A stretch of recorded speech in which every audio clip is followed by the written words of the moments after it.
मेरे भाई इधर खर्चा भी कर रहा है। हाँ हाँ बस इतने दिन पैसे ब्लॉग पतरेर आए ने पतरेर साहब डॉलर क्यों भी पतरेर है पितरेर आ रहे पितरेर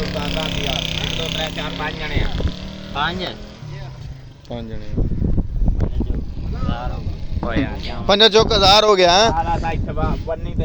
पंज चौक 1000 हो गया जी हाँ जी बाबा के 2000 दे बाबा ने दिया 10 जने 5 चौक 1000 चलो बस पूरे हो गए पैसे आ जाते पापा अपनी गड्डी दे 1500 दे आ 1500 ਦਾ ਘਰ ਵਾਪਸ ਵਗ ਜਾਣਾ ਯਾਰ बस दे यार तो आज ਚੱਲਣ ਦੇ ਜੀ ਸੁਣਾ ਪਈ ਤੂੰ ਸਾਈਡ ਤੋਂ ਹੱਥ ਕੈਮਰੇ ਤੋਂ बना यार एडी पीछा होके वीडियो वीआईपी जी आवे फोटो ही आवे विच फोटो नहीं बनाना